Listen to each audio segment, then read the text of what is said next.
गुप्ता जी, कल भी आपने अमित शाह का बयान सुना होगा और इससे पहले भी बीजेपी के लीडर, चाहे प्रधानमंत्री नरेंद्र मोदी जी की बात करें या अमित शाह जी की बात करें, ये लोग हमेशा जम्मू कश्मीर की जो रिवायती पार्टियां यानी पीडीपी, कांग्रेस और खासतौर से नेशनल कॉन्फ्रेंस इस पर इस वजह से निशाना साधती रही हैं कि ये पार्टियां एक घर तक महदूद होकर रह गई हैं, एक परिवार तक महदूद होकर रह गई हैं और इनसे जम्मू कश्मीर को बहुत नुकसान पहुंचा है।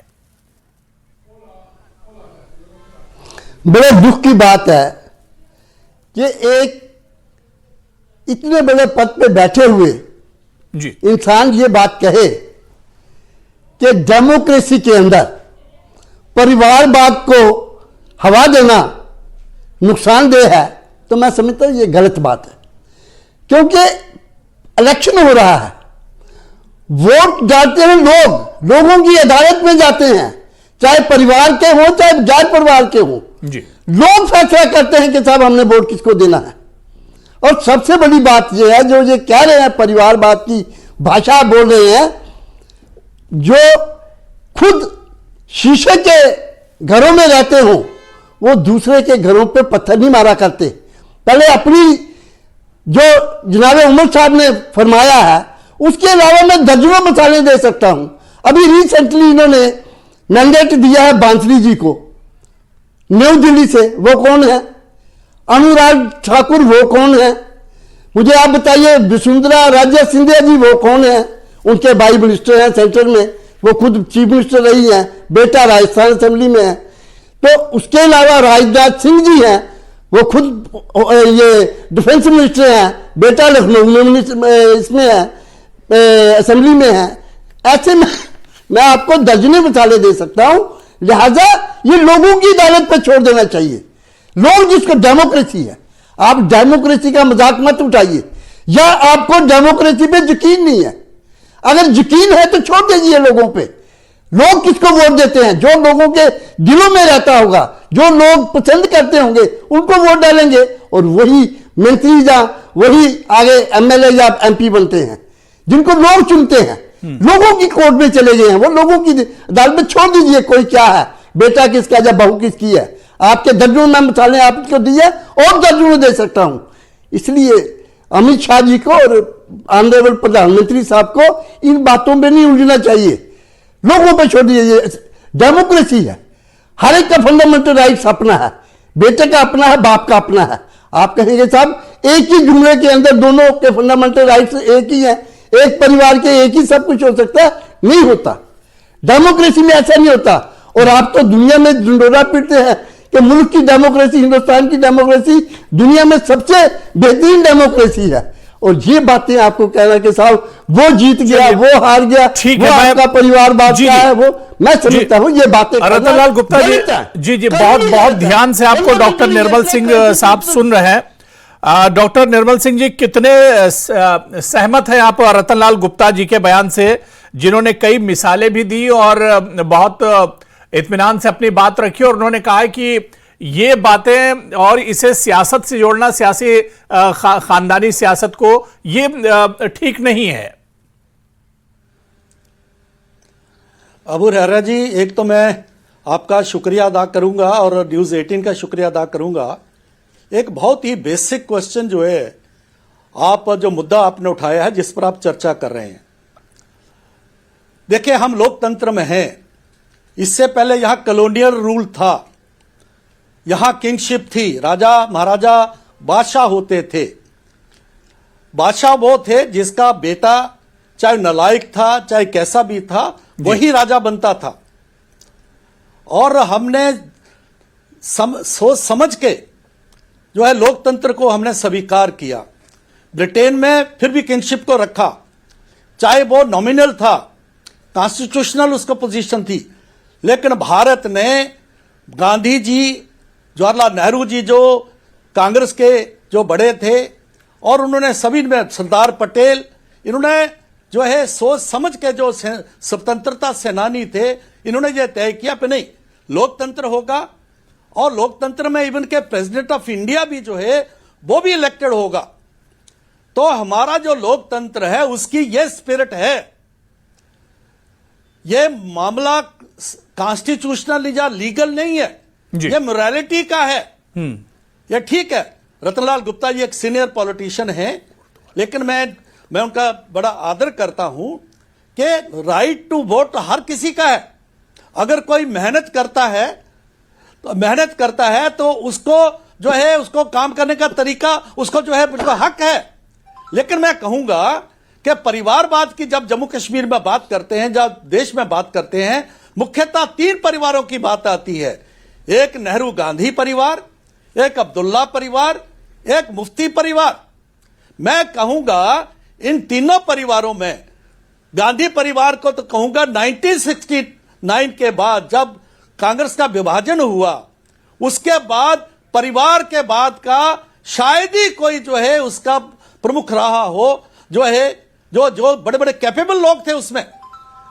नरसिम्हा राव को जो है जिस प्रकार से बेइज्जत किया गया, जम्मू कश्मीर की बात करता हूं, शेख अब्दुल्ला साहब, उनके बाद डॉक्टर फारूक अब्दुल्ला साहब, उस समय भी डीडी ठाकुर बहुत लायक थे। कुछ देर के लिए उनको जो है उनको एक मौका मिला, लेकिन उसके बावजूद भी शाह साहब को लाया गया, और फारूक अब्दुल्ला साहब के बाद अमरुद्दुल्ला साहब, और उसके बाद सारा कंट्रोल उनके हाथ में, फाइनेंशियल कंट्रोल, पार्टी का कंट्रोल, किसको क्या करना है पूरा कंट्रोल।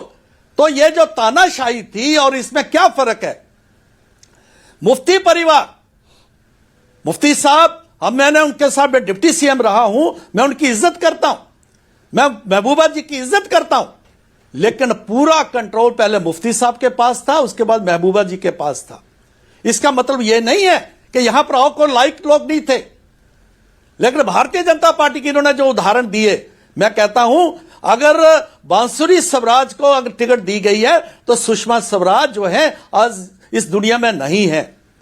चिराग पासवान की बात कर रहे थे, उमरुद्दुल्ला साहब, और जो पासवान उनके पिताजी वो आज नहीं है। जो है ठाकरे परिवार की बात कर रहे थे, तो आज राज ठाकरे के पिताजी नहीं है। और दूसरी बात है उनको वो भी बाकी वो हमारी पार्टी से नहीं है। हमने तो मुफ्ती जो है इनके साथ पीडीपी के साथ हमने अलायंस किया था, ये उनकी बात है। लेकिन जब मोरालिटी की बात आती है, प्रिंसिपल्स की बात आती है, तो हम कहते हैं कि नहीं ये गलत है। ये ठीक है, मैं रतनलाल गुप्ता जी से मैं सहमत हूं कि अल्टीमेटली लोग इसको जो है इस पर तय करेंगे कि किसको जो है जितवाना है, बेटे को जितवाना है, बाप को जितवाना है, या पोते को जितवाना है, वो ठीक है, उनका हक है, वो इलेक्शन लड़ सकते हैं। लेकिन अंतर्गतवा जो सबसे बड़ा लोकतंत्र है उसमें इस प्रकार की चर्चा होना क्या योग्यता रतनलाल गुप्ता जी सर सहमत हैं आप? आपकी पुश्तैनी जो है। निर्मल सिंह जी ने बहुत डिटेल में आपको जवाब दिया। जी आप बोल सकते हैं, रतनलाल गुप्ता जी आप बोल सकते हैं। जी देखिए आप, मैं वही कह रहा था, जैसे इन्होंने फरमाया कि किंग जो होता है वो अपने बेटे को चाहे लायक है या नालायक है उसको नॉमिनेट करता है कि he will be my next king. मुझे आप बताइए कि फारूक अब्दुल्ला साहब ने उमर अब्दुल्ला साहब को नॉमिनेट किया था, या शेर कश्मीर ने फारूक अब्दुल्ला साहब को नॉमिनेट किया था? नहीं, लोगों ने चुना। लोगों ने कहा साहब ये he is the right person, इनको चुन के हमने भेजना है, और वो उन्होंने जीता और जीत के लोग आए। यही है डेमोक्रेसी इस मुल्क की, यही एक अच्छी बात है, यही एक इस मुल्क की जो रवायत है कि साहब डेमोक्रेसी जो है वो लोगों पे है। अगर लोगों पे ना हो तो ये सिलसिला जैसे इन्होंने फरमाया वो चल सकता था, लेकिन क्योंकि अमित शाह जी ने कहा कि इस खानदानी सियासत की वजह से रतनलाल गुप्ता जी कश्मीर बहुत पीछे चला गया। कश्मीर के पिछड़ेपन की एक वजह यह भी है कि यहां पर एक खानदान में सियासत रही। गलत बात कह रहे हैं वो, लोगों ने वोट दिया उनको, मैं बार बार यही कह रहा हूं। डेमोक्रेसी इसका मतलब, अमित शाह जी डेमोक्रेसी पे बिल्कुल यकीन नहीं रखते। मोदी साहब जब बीजेपी डेमोक्रेसी पे यकीन रखती नहीं है, क्योंकि लोगों ने चुना है उनको, उन्होंने नॉमिनेट नहीं किसी को किया। जहां होता है कि फारूक अब्दुल्ला साहब नॉमिनेट करते, उमर अब्दुल्ला साहब को एमएलसी बनाते तो वो चीफ मिनिस्टर बनते, आप कह सकते थे, लेकिन लोगों ने चुना। लोग समझते हैं नहीं कि तो हमें इस जम्मू पार्टी कश्मीर के अंदर- पार्टी का सुनिए, सदर या सुनिए, पार्टी की दूसरी जो जिम्मेदारियां हैं वो दूसरे लोगों तक क्यों नहीं होती हैं? एक बात नहीं रतनलाल गुप्ता जी, क्यों नहीं? दूसरे इन्होंने लोगों के मिसाल पास दी ये बीजेपी चीजें का क्यों तो। नहीं होती हैं? भाई बीजेपी की मिसाल मैं आपके क्या सामने हूं? मैं है। रतनलाल गुप्ता हूं जो सुनिए कभी सुनिए, कभी सुनिए, गडकरी सुनिए, जी वहां प्रेसिडेंट होते हैं, कभी नड्डा जी वहां पर प्रेसिडेंट होते हैं। एक ही खानदान से तो प्रेसिडेंट वहां पर नहीं होता है। प्रेसिडेंट हूं इस वक्त जम्मू कश्मीर का। मैं मेरा खानदान, मैं हिंदू हूं, रतनलाल गुप्ता हूं, गुप्ता परिवार से ताल्लुक रखता हूं और सुबह जम्मू का मैं दूसरी बार प्रेसिडेंट बना हूं। पहले 5 साल बना हूं, अब 4 साल हो गए, 3.5 साल हो गए मुझे। एमएलसी में रहा हूं यहां पर। आप ये कहें कि भाई परिवार छोड़िए, लोगों पे छोड़ दीजिए। लोगों को कोर्ट में गया वो कि अगर लोग उनको पसंद करेंगे तो उनको वोट देंगे और वो चुन के आएंगे, अगर नहीं चुनेंगे तो नहीं आएंगे। ये डेमोक्रेसी डॉक्टर निर्मल सिंह, आप भी ये सर मैं बीच में समझता बोल हूं सकते कि हैं। अगर सर जवाब दे सकते हैं। मैं उसके बाद दूसरी बात, एक मैं सोहेल काजमी साहब आपके पास आऊंगा। मेरा fund sir, doctor Nirmal Singh, आप भी सर बोल सकते हैं बीच में। राइट जो है कॉन्स्टिट्यूशन नहीं, देखिए रतनलाल एक जी को मिनट बात ये कहना किस चाहते पेज हैं, पे चल रहा है, फिर मैं बात करूंगा। इंडियन कॉन्स्टिट्यूशन के मुताबिक चल रहा है और इंडियन कॉन्स्टिट्यूशन को आप समझ रहे हैं कि भाई ठीक है या गलत है। मेरा फंडामेंटल राइट है, मैं इलेक्शन लड़ूंगा, कोई मुझे रोक सकता है। अगर कॉन्स्टिट्यूशन मुझे परमिट करता है तो मैं लड़ूंगा। डॉक्टर निर्मल सिंह जी, लोग मुझे फंडामेंटल पसंद राइट- करेंगे, लोग मुझे पसंद जी, जी, करेंगे तो वोट देंगे। मैं लीगैलिटी की बात नहीं कर रहा हूं, मैं मोरालिटी की बात कर रहा हूं। मॉरलिटी की बात जो नहीं है, political डेमोक्रेसी में morality morality है, का कौन सा उसकी है? बात आप कर रहा हूं। मुझे बता दीजिए। क्या No, no, no, nothing like that. 140 crore No, का no, no, no. देश, सर, डेमोक्रेसी के अंदर 1,35 मुझे लाख किस का जम्मू constitution के कश्मीर, मुताबिक- उसमें किस लाख के एक ही मुताबिक परिवार आप में ही लाइफ डेमोक्रेसी के- बच्चे नहीं, पैदा आप होते हैं। morality- अब्दुल्ला परिवार आप में morality क्या रहे हैं? morality क्या के रतनलाल meaning क्या? गुप्ता स्टेट के सर, प्रेसिडेंट नहीं हो मुझे सकते आप बता नेशनल दीजिए कॉन्फ्रेंस के? morality का मतलब क्या है? मैं कोई आप बताइए ना, मैं आप नहीं हो करता सकते हूं, थे। मैं कोई और कोई नहीं हो सकता चोरी था। करता हूं कि लेकिन morality नहीं। क्या है? मालूम मेरा राइट है। पहले एक It is general my secretary थे fundamental इनके, वो right. भी उनके भाई आप थे। मुझे कहीं नहीं रोक सकते। एक मैं नाम आप भूल रहा हूं मुझे उनका। कहीं नहीं रोक सकते। आप इनके पहले देखिए, जनरल सेक्रेटरी जो मुल्क थे, constitution के मुताबिक वो भी इनके चलता है भाई ना, थे, आपकी अब्दुल्ला साहब morality के। में चलता है, मुझे आप बता दीजिए। आप मुझे मुस्तफा एक बात कमाल- बता दीजिए। मुस्तफा कमाल जी। साहब, आपका ऑर्गेनाइजेशन मुल्क- का कंट्रोल No, उनके sir. हाथ में। No, sir, no, sir. और एक जिसको मिनट, चाहे मुझे उसको आप बता रख लें, दीजिए, जिसको any चाहे kind of निकाल लें। person. कोई जो भाई कोई ये कभी मुल्क भी जो है, इलेक्शन नहीं हुआ। Constitution के मुताबिक ये चलता है, तो राज morality तिल के को होता है मुताबिक चलता है। आप मुझे इनका, बता राज दीजिए। तिल को होता है। तो फिर महाराजा क्या बात हरि सिंह करते के हैं? खिलाफ कौन क्यों बोला राज तिल को शेख होता है? अब्दुल्ला साहब जो है लड़ाई क्या लड़ते बात रहे? करते हो भैया? क्यों क्या आप- उनको बदनाम क्यों करते अपने रहे आप आप? को delete कर रहे हैं उनका आप? राज तो ये बहुत बात अच्छा करते था। कि भाई राज दिल को होता है, लोग चुप उन्होंने- गए। उसने ये जम्मू डेमोक्रेसी कश्मीर है। को लोकतंत्र अभी की तक आपको व्यवस्था पता महाराजा नहीं हरि कि सिंह ने दी। 1919 मुल्क को आजाद महाराजा हुए हरि सिंह 25 ने साल हो गए हैं। प्रजासभा आप जहां अभी शुरू उसी किया, राजनीति में फंसे हुए हैं। लोगों के इलेक्शन सिस्टम क्या यहां बात शुरू करते किया, हैं जरा? लेकिन आप उसके खिलाफ थे। अरे इलेक्शन क्विट चल रहे हैं कश्मीर आजकल, इलेक्शन। मूवमेंट चलाई शेख अब्दुल्ला आजकल साहब ने, राजनीति क्विट की कश्मीर वाली सिस्टम डोगरों है। के खिलाफ, राज दिल को होगा। महाराजा लोग हरि चुपते सिंह हैं। के खिलाफ लोगों की इजाजत तो मिल क्यों जाती है चलाई? वो। क्या तब बात कहते हैं? थे आज भी शेख आप अब्दुल्ला मेरी- साहब मुल्क रतनलाल को जी फिर आप कहते उसी थे राज- एक गाड़ी थी राज- महाराजा के राज- पास, वो राज- कहते मेरा वाला खून नहीं, चलता है इसमें। आप डेमोक्रेसी को आप फिर उस तो राज- तब राज- आप राज- उसको राज- कंडेम राज- करते थे। मैं तो आप अपने समझता हूं इतिहास कि को ये भूल तो रहे नहीं हैं। करेंगे आप इस मुल्क की। हम इतिहास हम जानते हैं बड़ी हम अच्छी तो ही तरह। नहीं कर रहे हो, आपको हम अपना आईना इतिहास दिखा रहे जानते हैं। तब कह रहे हैं। एनसी को बात आईना आप- दिखा रहे हैं आप। बात आप कानून की कानूनी करें। तौर पर आप लीगली कानून वो की कर बात सकते करें, हैं आप, किस morality की बात लेकिन करें आप? मॉरली किस morality ये की बात पॉलिटिकल करें? मोरालिटी मैं है दोनों पे कि जानते- आप जो है इस देखा प्रकार जाए की आप- बातें डेमोक्रेटाइज इस करें मुल्क के अंदर अगर और सबसे लोग ज्यादा आपको सब corruption है, सिखाएंगे। तो आपके ये दौर में अमित हुई भाई है। ने कहा है, देखिए बिल्कुल जाके सही कहा देखिए उन्होंने। morality। क्या बात करते चलिए हैं? ठीक है, मैंने देखिए दोनों लोगों को टाइम दे दिया नाराज हो गए है। ठीक है रतनलाल जी। ठीक है, डॉक्टर निर्मल सिंह जी और रतनलाल गुप्ता साहब, मैंने दोनों लोगों को देखिए टाइम दे दिया, अपनी अपनी बात आप लोगों ने रख ली है। मैं सोहेल काजमी साहब बहुत देर से वेट कर रहे हैं और बहुत पुरसुकून होकर आप लोगों को सुन भी रहे थे। मैं उनसे भी समझ लेता हूं इस परिवारवाद वाली जो सियासत है, खानदानी जो सियासत है। सोहेल काजमी साहब, आए दिन हम सियासत में देखते रहते हैं कि परिवारवाद पर बयानबाजी होती रहती है। अमित शाह जी ने कल भी इस पर बयान दिया, प्रधानमंत्री जी भी इस पर बोलते रहे कि मुल्क को भी इससे नुकसान पहुंचा है, जम्मू कश्मीर को भी जो परिवारवाद की सियासत है इससे नुकसान पहुंचा है। किस तरह से इसे आप देखते हैं जो परिवारवाद की सियासत है? देखिए, अगर आप वाइडर पर्सपेक्ट पे देखें तो एक डॉक्टर चाहता है कि मेरा बेटा डॉक्टर बने, एक वकील चाहता है कि मेरा पूरी लाइब्रेरी और मेरा पूरा जो एसेंस है जुडिशरी का मेरा बेटा इनहेरिट करे।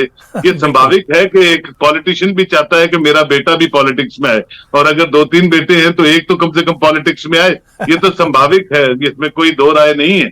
लेकिन हाँ, जहां तक पार्टी का ताल्लुक होता है या गवर्नेंस का ताल्लुक होता है, और जब हेलम ऑफ अफेयर्स पे कोई आदमी किसी परिवार का आता है तो उसको कोशिश करनी चाहिए कि डिसेंट्रलाइजेशन ऑफ पावर्स करे, अपने पार्टी के जो बाकी कुलीग्स हैं उनको पार्टी अफेयर्स दे दे, या कोई और काम जो है पार्टी के या गवर्नेंस के वो करे, ना कि एक ही गवर्नेंस में दूसरी गवर्नेंस पे वो आए। उससे क्या होता है कि सवालिया निशान पे वो पर्टिकुलर इंडिविजुअल जो होता है, जो भी रन करता है सरकार को, वो हमेशा रडार पे रहता है। जहां तक इलेक्शंस की बात है, संभावित है अभी तक कोई रूल ऐसा आया नहीं कि बाप चीफ मिनिस्टर है तो बेटा मिनिस्टर नहीं बन सकता, या बेटा अगर मिनिस्टर है तो पोता इलेक्शन नहीं लड़ सकता। अभी तक तो कोई ऐसा कानून ना पार्लियामेंट से आया है ना सुप्रीम कोर्ट से आया है। जब ऐसी चीजें कभी लॉ इन्फोर्सिंग एजेंसीज इंट्रोड्यूस करेंगी तो शायद इस पे कोई काम होगा।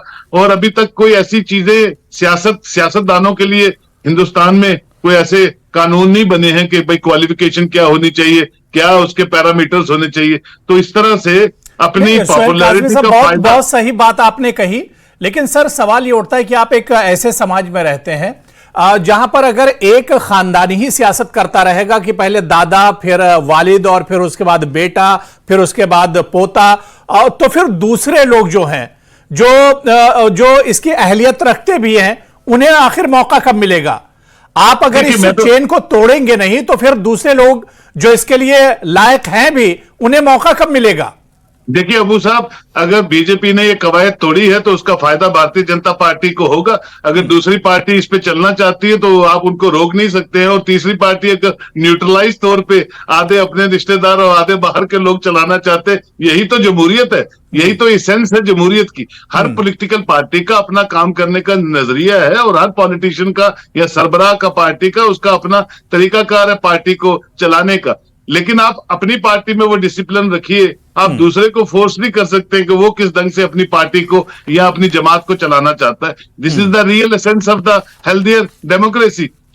बट ये है कि अगर आप ज्यादा से ज्यादा बाहर के लोगों को मौका देंगे तो गवर्नेंस अच्छे ढंग से होगी, ट्रांसपेरेंसी से होगी और अकाउंटेबिलिटी रहेगी, इसमें कोई दो राय नहीं है। लेकिन जहां तक डिफरेंट पार्टीज का डिफरेंट काम करने का तरीका है, आप उनको अपने अपने ढंग से काम करने दीजिए। और बाद में तो आप लोगों ने जो परिवारवाद को जोड़ते हैं वो हो, या जो परिवारवाद को नहीं जोड़ते हो, क्या पता नंबर कम आए तो दोनों को जुड़ के काम करना पड़े, जैसे निर्मल सिंह साहब मुफ्ती मोहम्मद सईद साहब के डिप्टी चीफ मिनिस्टर थे। तो ये चलता है, अभी हम आगे भी इसी तरह चलते रहेंगे। नहीं, बहुत अच्छी सुहेल काज़मी साहब आपने मिसाल दी है कि कब किसको किसकी जरूरत पड़ जाए, ये सियासत है, और सियासत में कब क्या हो जाए कुछ कहा नहीं जा सकता है। मैं डॉक्टर निर्मल सिंह साहब आपके पास आना चाहूंगा। उमर अब्दुल्ला साहब का स्टेटमेंट सुन रहा था तो उन्होंने कहा कि बीजेपी को परिवारवाद से दिक्कत नहीं है, बीजेपी को दरअसल उनसे दिक्कत है जो बीजेपी को रोकना चाहते हैं, जो बीजेपी की सियासत के लिए खतरा है, उनसे खतरा, बीजेपी को उनसे खतरा है, परिवारवाद से खतरा नहीं है। अबू रहरा साहब, सुहेल काज़मी जी ने जो बात रखी है, इन्होंने एक बैलेंसिंग अप्रोच रखी है, अच्छी बात है। देखिए, मैंने शुरू में कहा था, एक है लीगैलिटी, ये इलीगल नहीं है। क्यों? जब लोकतंत्र है तो लोकतंत्र में अगर बाप को जितना हक है, बेटे को भी उतना ही हक है, पोते को भी उतना हक है। यह पॉलिटिकल मोरालिटी की बात है। क्या जब हम लोकतंत्र की बात करते हैं, और मैंने जो बेसिकली इतिहास से उदाहरण दिया, जब राष्ट्रपति भी हमने कहा जो है वो भी इलेक्टेड होगा, हमने ब्रिटिश जो है सिस्टम को नहीं स्वीकार किया, किंगशिप को। तो उस सिचुएशन में एक परिवार ही जब चलाएगा, मुझे समझ नहीं तो ये सोचना उनको है, आप एक बात बता दीजिए, सोचना है, लोगों ने सोचना है। बिल्कुल सही है, ये लोग जो है इसको सोचेंगे। देखिए किस पार्टी के साथ चलना है, क्या एक बाप है, उसका बेटा या उसका पोता, जो उसके आगे पीढ़ी दर पीढ़ी वही लायक पैदा होते हैं। क्या प्रधानमंत्री नरेंद्र भाई मोदी एक चाय वाले का बेटा जो बर्तन साफ करती थी, मैं रतनलाल जी आ रहा हूं आपके पास। मैं बता दूं, मेरे साथ एक और खास मेहमान रजनीश किमटा जी जो कांग्रेस महासचिव है संगठन के, वो भी हमारे साथ जुड़े हुए हैं। रजनीश किमटा जी, आपका भी बहुत स्वागत है। मैं आपके पास आऊंगा। रतनलाल गुप्ता जी, आप कुछ कहना चाहते हैं? सर, बात पूरी कर लीजिए। जी जी।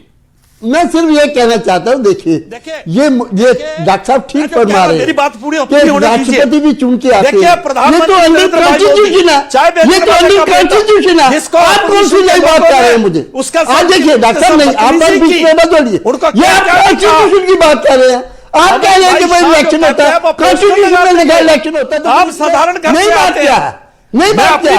और मारंटी का मुल्क नहीं चलता, मुल्क चलता है कानून पे। आप छोड़ दीजिए, आप कह दीजिए कि भाई कॉन्स्टिट्यूशन जो है कुछ नहीं है हमारे लिए। आप इसका मतलब आप कॉन्स्टिट्यूशन की दलियां उड़ा रहे हैं, आप कॉन्स्टिट्यूशन की दलियां उड़ा रहे हैं।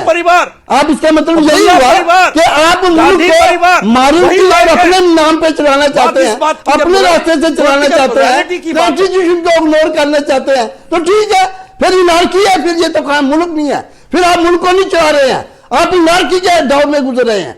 अगर मुल्क को चलाना है तो कॉन्स्टिट्यूशन के मुताबिक चलिए मैं देखिए, रजनीश जी मेरे साथ काफी देर से जुड़े। मैं उनसे एक सवाल ले लेता हूं। मैं आ रहा हूं, डॉक्टर निर्मल सिंह साहब, मैं आ रहा हूं। मैं रतनलाल गुप्ता जी, मैं आ रहा हूं। मैं रजनीश जी, मेरी आवाज सर आप तक आ रही है? जी आ रही है। रजनीश जी, कल गृह मंत्री अमित शाह जी ने, और इससे पहले भी प्रधानमंत्री नरेंद्र मोदी और अमित शाह जी या बीजेपी के और भी लीडर परिवारवाद की जो सियासत है उस पर एक तरह से हमला करते रहे और उसके खिलाफ बोलते रहे। कल अमित शाह जी ने फिर परिवारवाद पर उन्होंने बयान दिया और उन्होंने कहा कि यह मुल्क के लिए और खासतौर से जम्मू कश्मीर के लिए, उनका इशारा हिमाचल प्रदेश में प्रतिभा सिंह का जो परिवार है कांग्रेस से, उस पर भी उन्होंने निशाना साधा था और ये कहा था ये मुल्क की सियासत के लिए और डेमोक्रेसी के लिए अच्छा नहीं है, इससे मुल्क को बहुत ज्यादा नुकसान पहुंचा है परिवारवाद की वजह से। देखिए, अगर होम मिनिस्टर ये बात कर रहे हैं, मुझे बड़ी हैरानी हो रही है इस बात को सुन करके कि अपनी पार्टी में जो ये इतना बड़ा नारा लगा रहे हैं 400 पार के, कितने लोग इनके परिवारवाद के हिसाब से पार्टी में पॉलिटिक्स कर रहे हैं। अब गिनाने लग जाऊंगा तो आपका डिबेट ही लाइन में चला जाएगा। ये बिल्कुल भी तर्कसंगत नहीं है। हर आदमी अपनी काबिलियत से आगे निकलता है और ये भी एक प्रोफेशन की तरह, समाज सेवा अगर आदमी कोई कर रहा है, अगर किसी का बाप चीफ मिनिस्टर है, अगर लड़का अगर अपनी काबिलियत से आगे काम कर रहा है तो कर सकता है। और अब ये अभी एक दिन मैंने प्रधानमंत्री जी का वक्तव्य सुना था, तब तो वो कह रहे थे कि हमें इसमें किसी तरह की कोई प्रॉब्लम नहीं है, अपने बलबूते से अपनी मेहनत से कोई आदमी आ गया है तो वो कोई भी आ सकता है। तो उन्होंने राजनाथ सिंह जी का उदाहरण दिया था, उनके बेटे भी पॉलिटिक्स कर रहे हैं, वसुंधरा राजे सिंधिया जी के परिवार के लोग पॉलिटिक्स कर रहे हैं, बहुत सारे लोग हैं, इतने लोग हैं कि बीजेपी में तो इसमें भरा पड़ा है पूरा बीजेपी। तो अगर तो यही गेम, देखिए टैलेंट हर आदमी, ये इतनी बड़ी 84 लाख जूनियों के बाद इंसान की जूनी आदमी को मिलती है, हर आदमी को परमात्मा ने स्थान दिया। डॉक्टर निर्मल सिंह जी अब आपका जवाब देंगे, क्या फर्क है परिवारवाद में? जी डॉक्टर निर्मल सिंह जी। देखिए अबू हुरैरा जी, मैं अपने साथियों को कहूंगा, परिवारवाद का मतलब है एक ही परिवार का व्यक्ति, उस पार्टी का अध्यक्ष, उसका ऑर्गेनाइजेशन कंट्रोल उसके हाथ में, पैसे का कंट्रोल उसके हाथ में जी, और जो चाहे वो चलाता है। अगर वो सीन से बाहर होता है तो उसका बेटा उसका जगह लेता है, जो तानाशाही में और किंगशिप में होता था। यह है परिवारवाद। अगर कोई मेहनत, मैं एग्री करता हूं पे मेहनत के साथ कोई है, कई जगह ऐसी बात लोग हैं, लेकिन उनका कंट्रोल पूरी पार्टी के ऊपर कंट्रोल कई सालों से, 20-30 सालों से, एनसी नेशनल कॉन्फ्रेंस में तो 1947 से, इसमें रादर 1925 से। मुझे आप बताइए कि भाई पार्टी उनकी है, लोग उनके हैं, लोग चुन के भेजते हैं, वोट से पिछले जाता है, वहां पे जाते हैं, तो आप चलिए ठीक है देखिए अब